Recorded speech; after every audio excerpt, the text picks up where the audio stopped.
Welcome to stage 2 of our eGraduate School conference, which is the panel.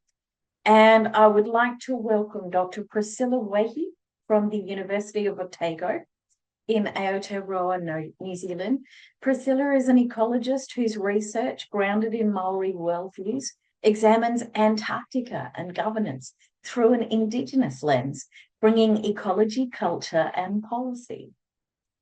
Eric C. Henson is from Harvard University in the States. So thank you for joining us, Eric, who is an economist and executive director of Harvard's project on Indigenous Governance and Development, whose research focuses on tribal sovereignty, governance, and sustainable development.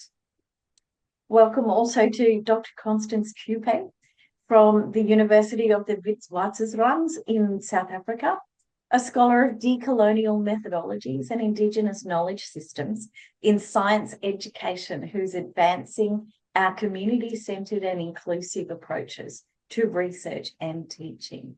And to round out our fabulous four, Celise Gibson is from the Queensland University of Technology here in Australia, a first-generation researcher exploring how emerging Indigenous and allied scholars navigate higher education while staying connected to community and culture. So welcome to all four of you. Thank you so much for making the time to be with us today. Thank you so much for those introductions, Karen, and thank you for everyone for joining us this afternoon. We're really pleased to be able to have this panel today and gather Indigenous researchers and our experts on the panel who have global voices from Aotearoa in New Zealand, South Africa, United States and Australia. And we're just going to explore further research futures across the globe in terms of Indigenous knowledges, and following on from the great presentation. So we want to unpack some practical reflections that everyone can take away today to enable next generation Indigenous researchers. So let's dive into our very first theme, and which is that we're focusing firstly on the critical question of what happens when institutions, which we're all mostly from, attempt to integrate Indigenous knowledge, and integrate maybe in inverted commas, and so they're integrating when institutions attempt, and who decides what counts, so what counts as being integrated. And I'd like to start firstly by asking Eric, from your perspective and where you're from in the US, what do you see as the most serious consequences when Indigenous knowledge is drawn up without that theme that we've had all the way through today about making sure it's research with and listening to Indigenous communities and making sure we take notice of their sovereignty as well? Thank you. Oh, sure. Thank you for having me. Everyone can hear me okay? We can, thanks. Great. Sorry, it's midnight here, so I'm joining you in the middle of the night. Happy to be here. So I'm a Chickasaw citizen, and we're one of the tribes that was removed from the eastern part of the United States and displaced in the 1800s. So the notion of how displaced people can have a voice is kind of important to me personally and through my own sort of ancestry. And I thought about this question a little bit going into the week. I'm gonna answer it with the reverse. What happens when you exclude any group of people from having a voice? I'm going to pick left-handed people. What would happen to the world if we chose to ignore everyone who happened to be left-handed instead of right-handed? So you would be excluding through history people like Aristotle, Da Vinci, Barack Obama, Bill Gates, Mozart, and Jimi Hendrix, and many others. So just think for a moment about, let's pick the musical side, because pop culture, that's more interesting than maybe Aristotle to most people, but what would the world be like without Mozart or Jimi Hendrix, right? I can't even answer your question because we've lost those voices from hundreds of years of Native and Indigenous people worldwide that we never got to hear from. So the colonial history is we're going to try to exterminate you all. And if that doesn't work, we're going to displace you, dispossess you, remove you, and then silence you at a minimum. So I don't even know what Mozart or Jimi Hendrix we've lost in terms of indigenous knowledge in the sciences, medicine, art, culture, music, the things that make life happen. We've definitely lost some of it, and I don't know what it was. Because without Mozart or Jimi Hendrix, I'm not creative enough to tell you what it was we missed. And the real worry to me about the consequences of that is the following. We need to figure out how to deal with climate change, warming temperatures, less rainfall. How do we feed 10 billion people with diminishing resources? So just think about like the symphony that Mozart and Jimi Hendrix could have woven in terms of like making the world sustainable for all of our people. Some of that was indigenous knowledge, and we've missed it already. And if we continue to oppress the native voice in the world and research in particular, these sort of institutions, what might we miss next that in fact is absolutely critical for our very existence as humanity? I think it's Right. it's Yeah. impossible to overstate how important that is. Yeah, 100%. And your example we can really see definitely what you're saying. Thank you so much.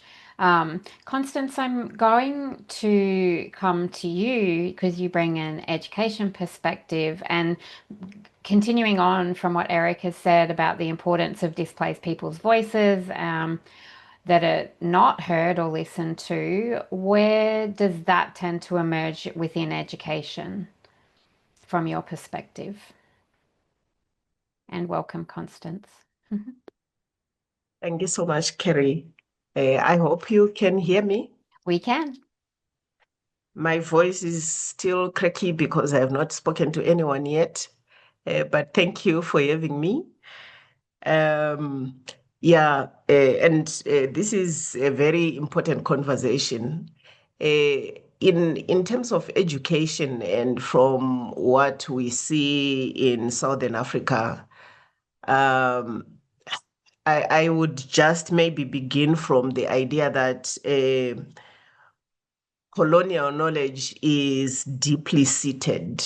And for South Africa, it's been 373 years of attempts to displace local knowledges.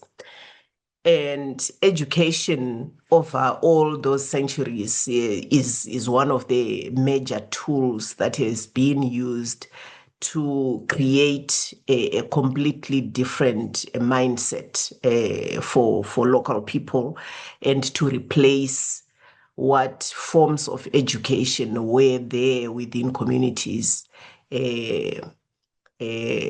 replacing them with classroom-based learning as the only valid learning. And so it displaced all forms of intergenerational understandings of culture. It displaced the family teachers. It displaced teachers who were aware of children's contexts. And as a result, it displaced the cultural identities that Indigenous education within the communities would have looked like. So education was an intentional tool and intentionally designed to uplift Western culture rather than Indigenous cultures. And so dismantling that is not something that can happen overnight. It's not an event. I see it as a process. And so when institutions try to appendage Indigenous knowledge, within their curricula, I think that can become very harmful because it becomes tokenism. Like in South Africa, Indigenous knowledge is currently a key knowledge area. And so you can get research funding if you say, I would like to do something about Indigenous knowledge. Which might not necessarily be because there is an intention to be, there is a real decolonial agenda, because I don't think we can separate the inclusion of Indigenous knowledge apart from the decolonial agenda. Otherwise, it becomes window dressing. So harm could really be when those tick box exercises are at the forefront, rather than really valuing the people, not just their knowledge, but valuing the humans who are behind this kind of knowledge, valuing and giving dignity to those who are owners and holders of the Indigenous knowledge.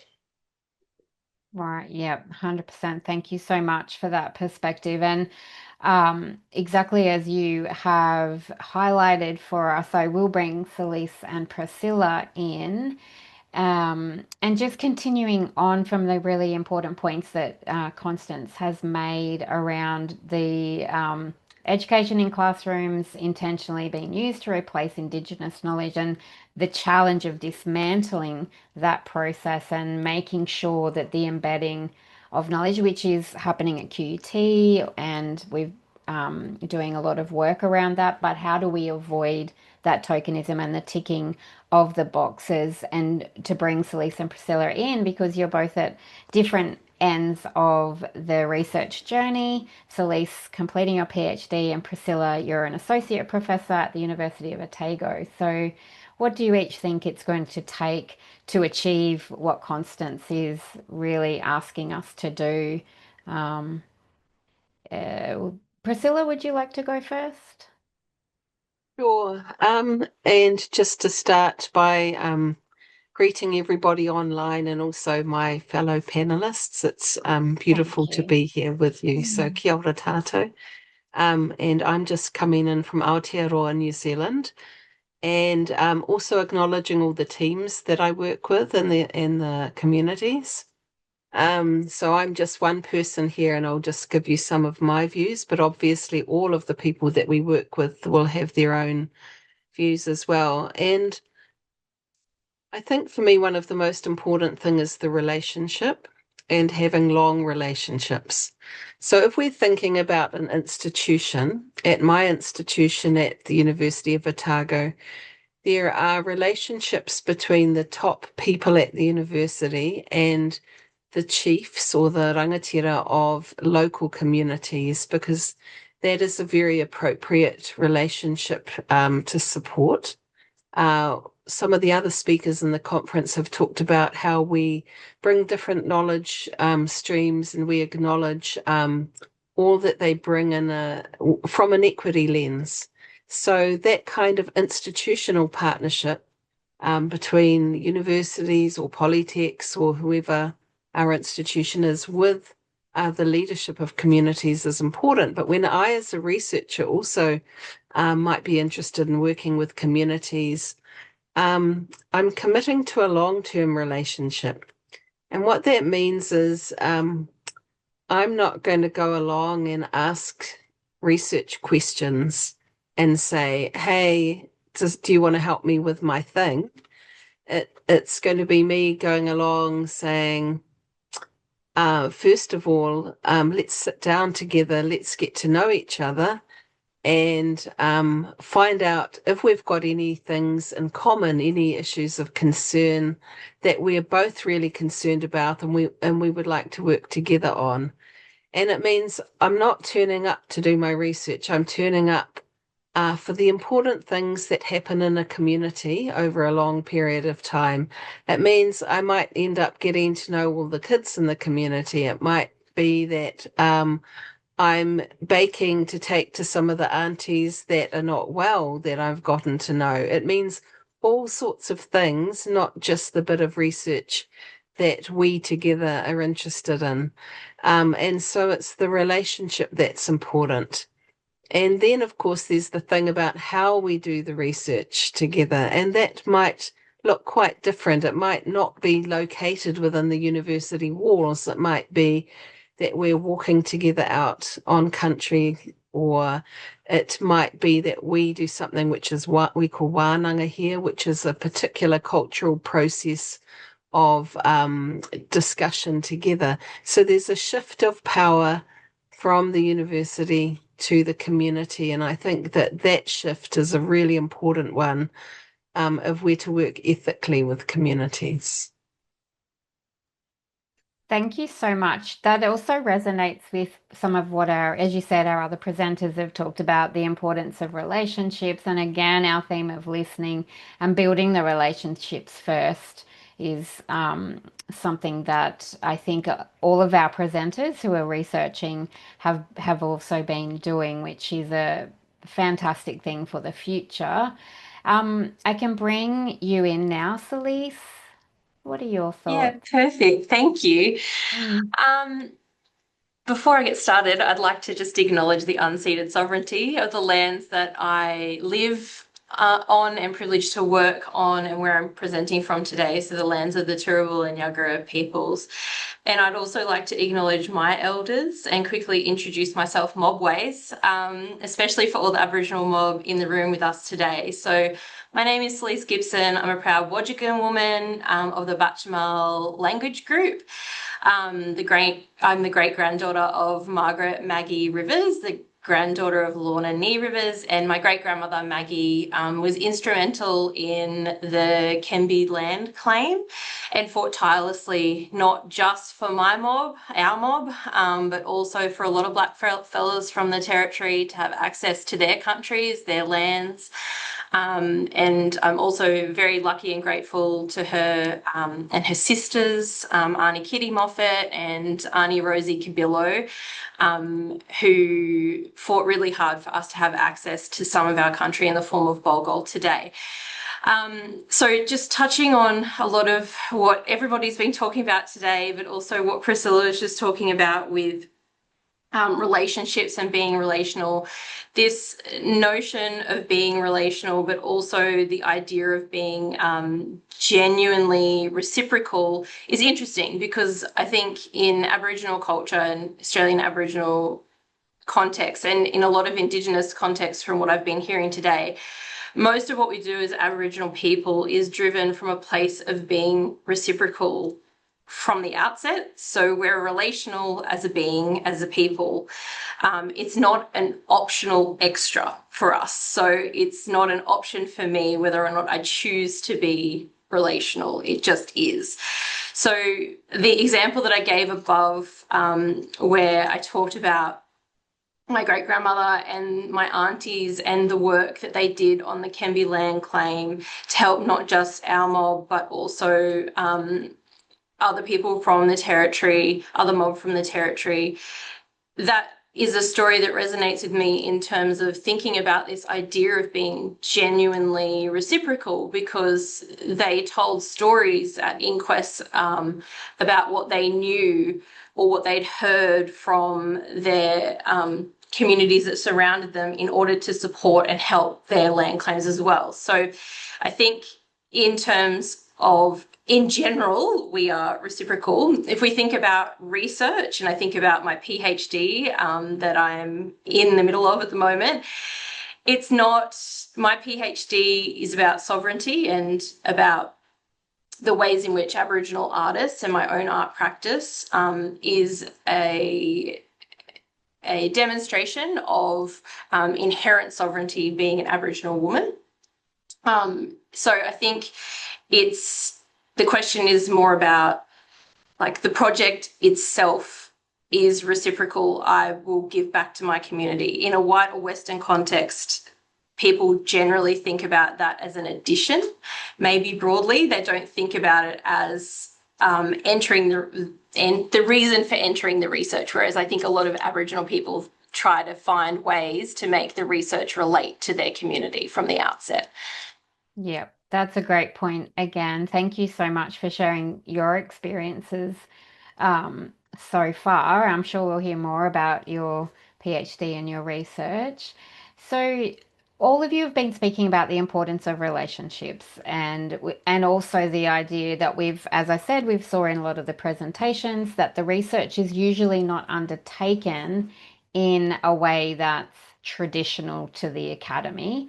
I'm just going to ask you each to share an experience where potentially you may have seen Indigenous and Western methods or approaches successfully brought together.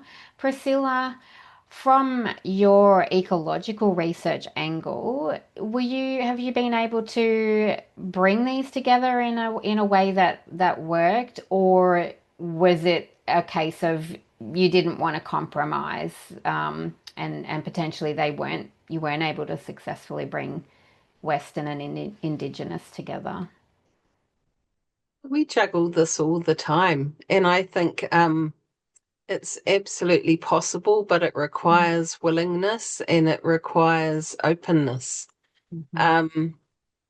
So if I'm working in a community, and I started off as a zoologist actually, which is pretty hardcore doing physiology, and ended up more in ecology and conservation. And as soon as you go into that ecology and conservation space, one of the things I realized pretty fast is that I could decide what a species needed, but if people weren't willing to actually jump on and do the work, then nothing was ever going to change.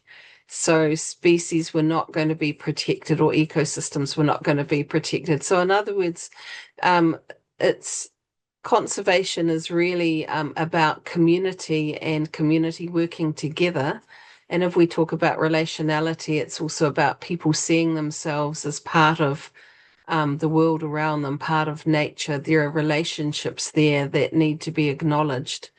But what I find is working in community is that, and I have to say, that this is part of my extended family, usually, that I'm working with. There's a real desire and interest in scientific methods, what we would normally learn in the academy. People are hugely curious and very interested in learning things. But equally, what I find is that local communities, and especially people who are out and about, and they might be harvesting, they might just be observing closely the world around them. There's so much that they can teach me. So we much more enter a two-way learning process, what we might call a tuakana taina, where sometimes I might lead and someone learns from me, but equally I might be learning from somebody else who knows more than me. And so I think an openness to understanding that there's huge value in listening to other people's knowledge, and valuing other knowledge systems other than the one that you've embedded yourself in. I think it's absolutely possible. It's not always accepted within what I'd call, let's just say, the academy or government. Governments can be very resistant to new forms of knowledge. But I don't see that this is a clashing thing. And there are many models now. Someone talked about Oscar Coagley's work in Alaska of bringing together Indigenous knowledge and what we might think of as Western scientific methods. There's other work here in Aotearoa to do with what we'd call braided rivers, where we acknowledge Indigenous knowledge and scientific knowledges and how we can weave them together. But it does take, it's really important to not go into that kind of research process arrogantly thinking that you know and you're going to tell people what to do. Or that you're the person that has all of the expertise, because invariably there are many people in the room who have different kinds of expertise. Yeah, that's great advice. Thank you so much. I'm just wondering, are you in Antarctica now? You're very rugged up. No, I'm just in the south of New Zealand in Te Waiponamu, and it's quite cold. Yes, I can see. Well, it's very hot here in Australia or in Brisbane specifically. Eric, I'd love to bring you in if I can, particularly around the idea that Priscilla has given us around the juggle between Indigenous and Western methods and how that resonates or contrasts with what you see over there in the US and your work with governance. Sure. In a certain sense, I feel incredibly lucky because I'm kind of the second generation of people who are working with the Harvard Project. The real story behind the screen at the Harvard Project is there was this insight from day one that in a certain sense we don't know what's going on. And so counter to the usual model of academics thinking they can tell people what they should know or what they should learn or whatnot. There was subservience to the idea that we can actually learn from Native people here. The very origins of the Harvard Project had this idea about what sustainable development could look like. And the originators went out west here in the US. Kind of be like going to Western Australia and driving around and saying to Native leaders, what's working and what isn't. And I've inherited that notion that the real way to do research is to ask Native people and Native communities and Indigenous communities and First Nations people, give us some problems that we might be able to help you think through. And it's you generate the questions and we might be able to help you think through. But to me are the 1-2 punch or the building block of actually putting this notion that Native knowledge is valuable into practice. And so in my own class, which happens in our spring every year, starting in January, we never call anyone up and say, we think this is interesting. We'd like to look into this. We have a research agenda. We literally say, we're here and we'll have students who can help you think about whatever problems you might be facing. Just come to us and work with us to help provide ideas. And we'll help you pursue those ideas. And so it really is a happy circumstance, if you will, where you don't have to like look out for your own well-being. I've got this place at one of the world's leading institutions where the notion of pursuing research that is driven by the community is endowed into perpetuity, if you will. It's really amazing. I know that's not the case everywhere, but I think in a certain sense is the ideal we all ought to be aiming for. Yeah, absolutely. And as I keep saying, all of the presentations that we learnt from today really do give us great hope, as you know, exactly as you and Priscilla have been saying, that this is possible for the, you know, careful relational work can honor both systems. And I think, as we keep saying, you know, as Western societies, we need to be humble enough to admit that Western knowledge is not everything, and we can learn so much from these communities that have been around, as we keep hearing, for so many thousands of years and have seen everything that we're experiencing, you know, these days and still continue to. Celise, let me bring you back in now. How is your experience been in this idea of sharing or again the juggle between Indigenous and Western methods? I think it's a work in progress. Yeah, Is the that's what short we're answer. hearing. So it's a work in progress. There have been some improvements, definitely, but still a long way to go. especially in Australian institutions. There needs to be some real changes, I think, in the academy in general, especially around knowledge and whose knowledge is valued and heard. And I think we heard that in Francis's keynote this morning. He was speaking about, who's the real peer review? What's the real peer review? Is the peer review when you go to community and they're the real judge of what you've researched and what you've said? Or is the peer review the Q1 journal, the Western measure of whether or not your research is valuable?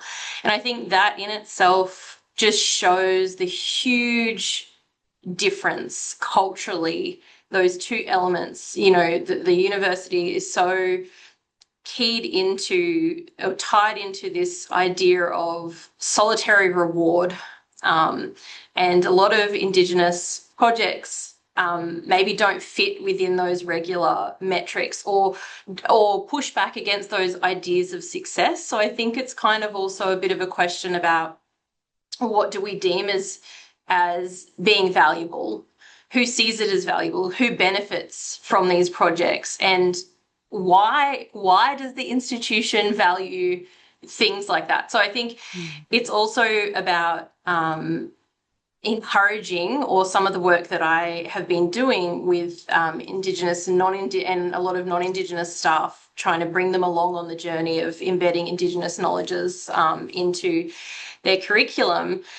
I'm always trying to encourage non-Indigenous staff to push back against the neoliberal university, the churn, the singular success, to really think about what does success look like and on whose terms and who's benefiting from that success. And Constance was even talking about it earlier, like the decolonial moment or decolonizing institutions is not going to happen overnight. It's a lot of work. And so that takes time. It takes time for people to come back to being relational, like Priscilla said, and centering community and thinking about, and even Eric talking about, we go to community and we say, well, what do you need help with? It's centering community rather than centering the institution. Great. Thank you so much for sharing that. And just to bring you in, Constance, now, because you're coming from a different context in South Africa, what are your experiences of the types of things that Eric and Celise and Priscilla have been talking about?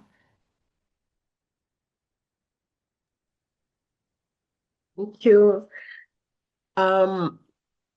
Yeah, I think the university context is usually driven by research as a show of our curiosity as researchers. So it almost looks like we are the only curious ones. The communities out there are not curious to find out about things. So we set the research agenda. And when we go to the communities, we feel like we have all it figured out. We have the time frames. We have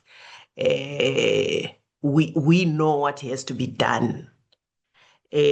So something that I would say we shouldn't carry that form of arrogance, if I were to use that word, into the community, because they have their own agendas, they have their own needs and strengths and priorities and community agendas, and what might be within our within the university needs as an area of curiosity might not be the same priority that the communities have. And so I think it links back to what everyone else has been saying around, building those relationships, being keen to to move along with the research agenda that the community has, not being so pressed to produce, to have the research outcome in 3 years. Otherwise, you have overstayed your stay at the university. So it's the speed, it's who owns this agenda, it's those things I don't think we want to carry into the communities that we are working with. We want to go with a willingness to learn from the community as well, to find out what is it that is most pressing. How can the research agenda that I might have shaped from the university context, how can I open space for that to be of benefit within the community, rather than for it to be of benefit to me, because we know our research is already beneficial to us because it's for promotion or it's for qualification. But usually we don't look at what that would mean for the community. And I think that is what I have learned within my own experience within the Southern African context. The university pushes for output, which does not necessarily give back to the community. Neither is there time to build those relationships, because the progress reports say, you have not done as much as you should. Yes, exactly. That's really a great point again, about being really clear what success means in these contexts in terms of who the research benefits. And I know at QUT that is something that we do have a team working towards, and changing how we assess research outcomes. And again, putting that focus on, well, who is this benefiting in the long run, rather than focusing, which, as you said, in academia, it's all about promoting and build it coming up the ladder and securing your future as well. But this is a bigger future, isn't it? The future of communities that people are wanting to amplify and hear the voices. Okay, so let's step back a little bit and look at the broader global picture. So how place shapes our global futures. We've deliberately got this amazing panel of people, researchers from different areas of the globe. Eric, you've done a bit of international work with different tribal nations. What do you see as, how local knowledges can help with these existing issues that researchers are wanting to work on for the health of the planet, basically? Yeah. No, I think that's an important question. And the one thing that illustrates it, I think, is the following. Like, Native communities here, particularly with sort of displaced people, you had an original territory and then you've been removed. So you've got this incredibly difficult identity problem. This was part of apartheid South Africa for a reason. We will remove you because we know the disruption is so tremendous that getting back to just organizing yourselves will take you so long, you won't be a problem for us anymore. So place is very central. Like, the notion of governance in nearly every context starts with who we are and where we are. And if you take away the where we are, you've taken away half of the definition of who a peoples are. So notation of place is very important. The upside to that is that people, even though they're displaced, have often reconstituted themselves with a sense of community that is about the future. And at least here in the United States, with displaced people in particular, like this is where we now are, and we are, in a certain sense, victims of history. But we're not going anywhere. And even when we were moved to this place, and then through allocation and allotments of farmsteads to non-native people, the core of the new native community was deconstructed, if you will. So what we're going to do now is we're going to try to reconstruct that contiguous parcel of place. And we're going to build a better future where our children and their children will want to live here. Or if they don't want to live here, they'll at least have a sense of like making here a place in which those who want to live here can. And you've got this in Australia as well. Like you've got native communities in very remote places. How do you deal with the best and brightest when to go to Perth or Sydney or Brisbane and build their own lives there? And there's a struggle between native communities back home wanting to build a place in which those people could see themselves raising their children. Yep. Versus this individual pursuit of like career opportunities. Hey, I didn't grow up in tribal lands because of the diaspora. I grew up in Texas instead of where we are in Oklahoma.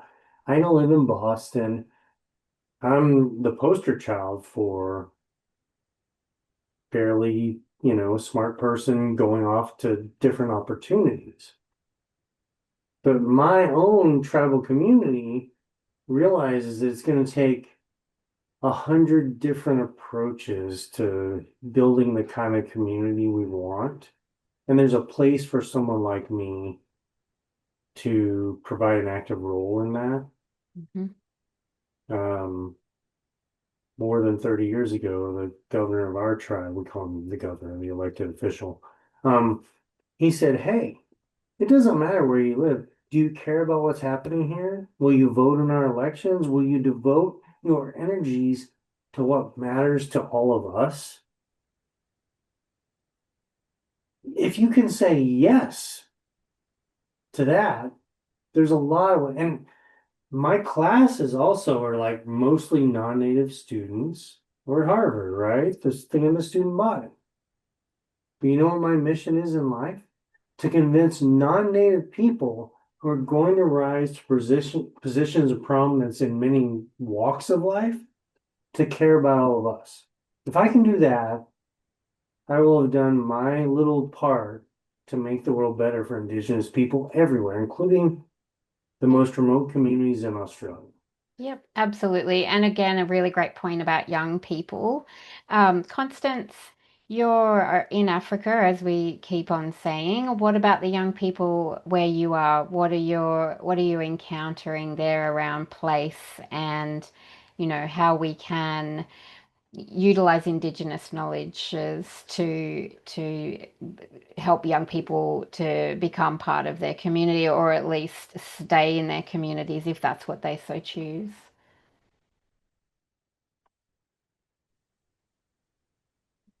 I think in our be a part of South Africa, it's the current situation is that the sense of place is it's almost equivalent to the lack of opportunity. If you stay where you are not going to progress. So there's a lot of migration into the cities, which is accelerating the loss of the essential knowledge and grounding in place that young people need to have. Or what has sustained Indigenous communities over time. And so I think from our context, we need to rethink ways of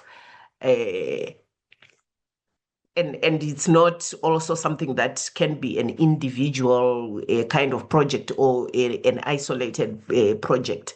I think it has to be holistic in terms of what economic opportunities can be developed within a country and rural spaces where most Indigenous people and young people are, which can make them feel they can progress in much the same way as those who are in urban areas.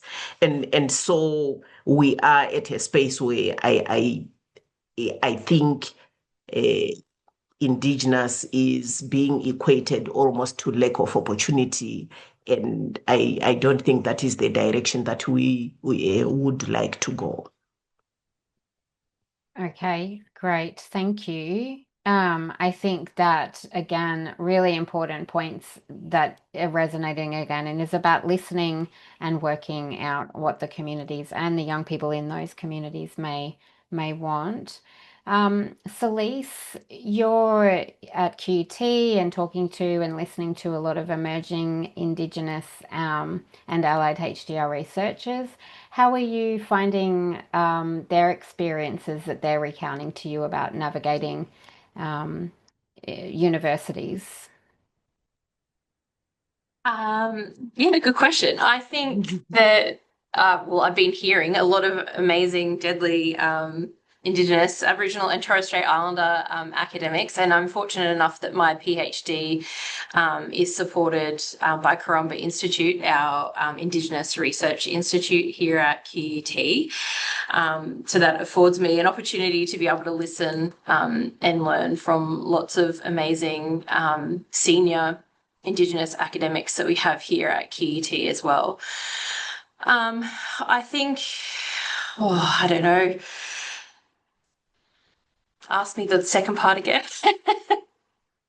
How are you finding the navigation of what all the things that we've been talking about, that, well, what demonstrates success with Indigenous research or Indigenous knowledge and being in the communities, and that, as we were saying, that juggle between the two?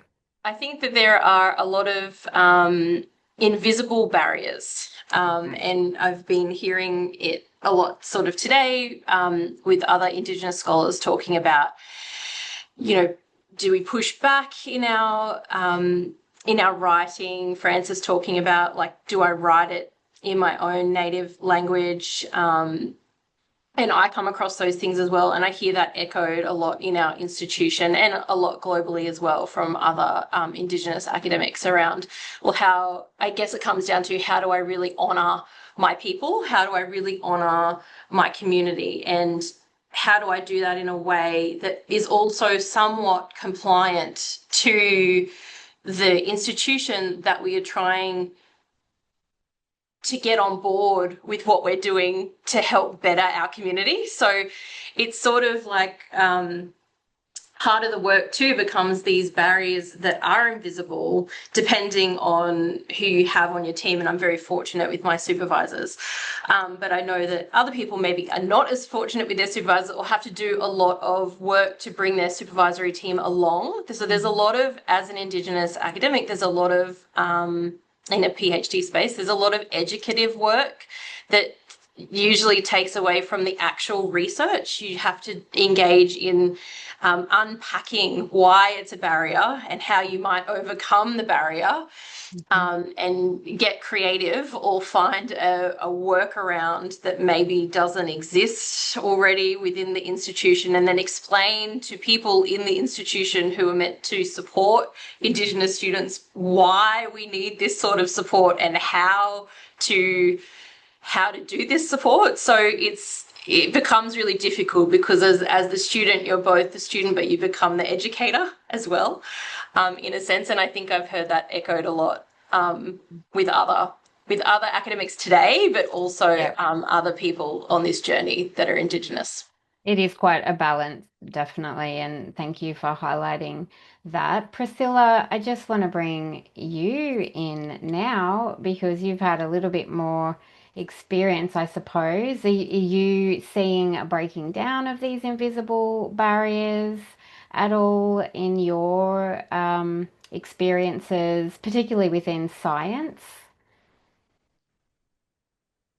I want to go slightly sideways from that Yeah. question and Mm. touch on some of the things that Eric and Constance also talked about, which is displacement of people. So this is something that we see a lot here in Aotearoa as well, in New Zealand, where 80% of our Māori population is now urban. And so, in other words, mostly living outside their tribal areas. So, in itself, that can be a real barrier because people are needing to find community.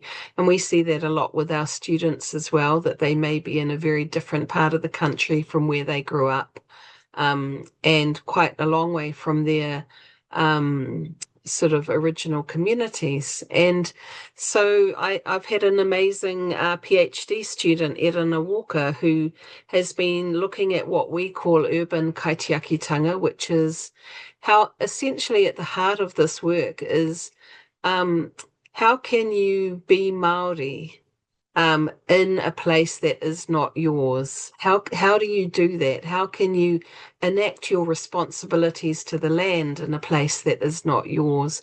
So she's finished her PhD about 3 or 4 years ago on this topic and is still writing along those lines. So I'd encourage you to go and look at her work. So she interviewed people and she ran wānanga, so cultural discussion spaces, and really put a lot of work into this, into how we can actually support people to be who they are in places that are, in a sense, foreign to them.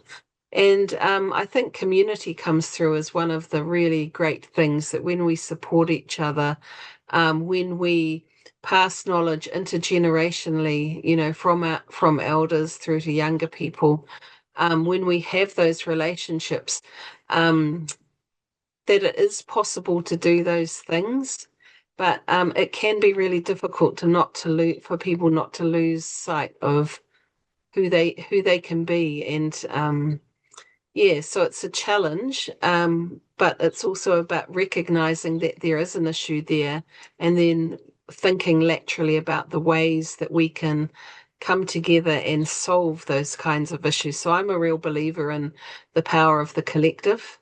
I think that when we get together with people, that's where a lot of the magic happens. But I'd encourage you to go and read her work, and I'll put her name in the chat. Yeah, that would be fantastic. Yeah. Thank you. That Yeah. I'm sure a lot of people will be really interested in that. All right, we're almost out of time.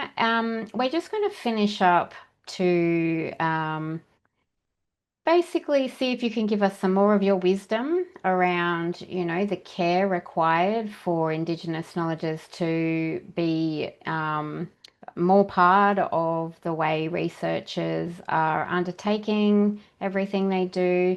So I'll start, well, the question is, if attendees, and we've got a fair few people still in here today, which is amazing. If attendees were to adopt one research practice, or it doesn't even have to be about research actually, tomorrow or this afternoon, what should that be in terms of all of the things we've been talking about listening and building relationships and being curious? Maybe you're going to say those ones, but what would you encourage them to adopt one practice, and how would they know that they've honored it 6 months from now? Constance, can I start with you?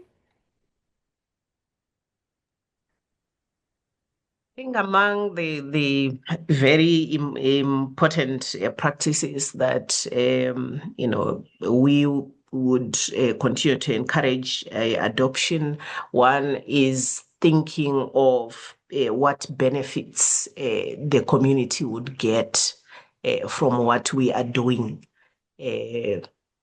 Thinking outwards much more than thinking about ourselves in terms of the research that we are doing. I think that would allow communities to be involved in shaping the research agenda.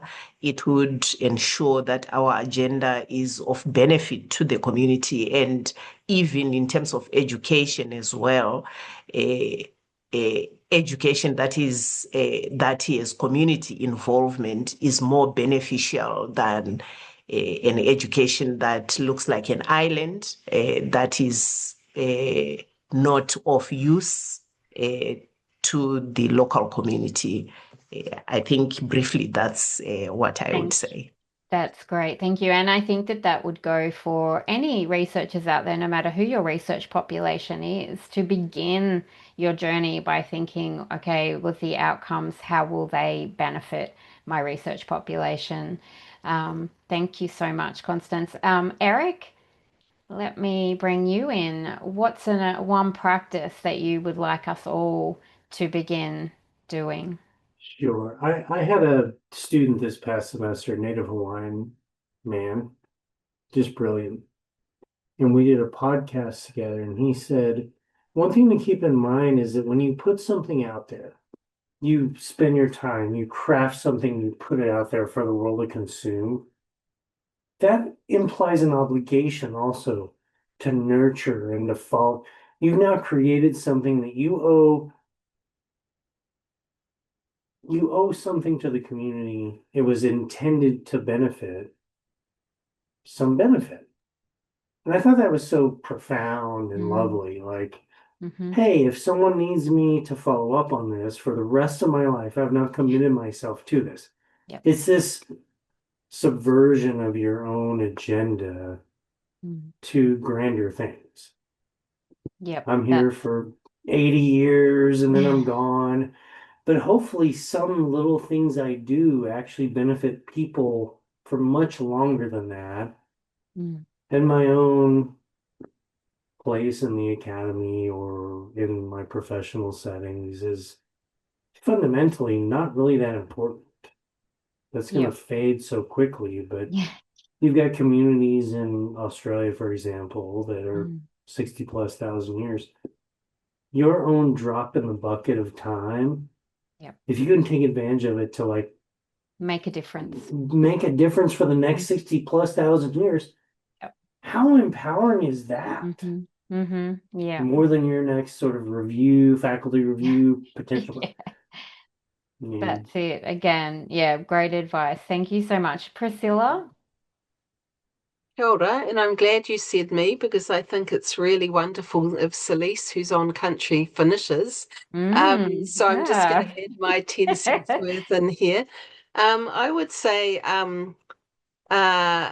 learning to roll with things that might feel difficult.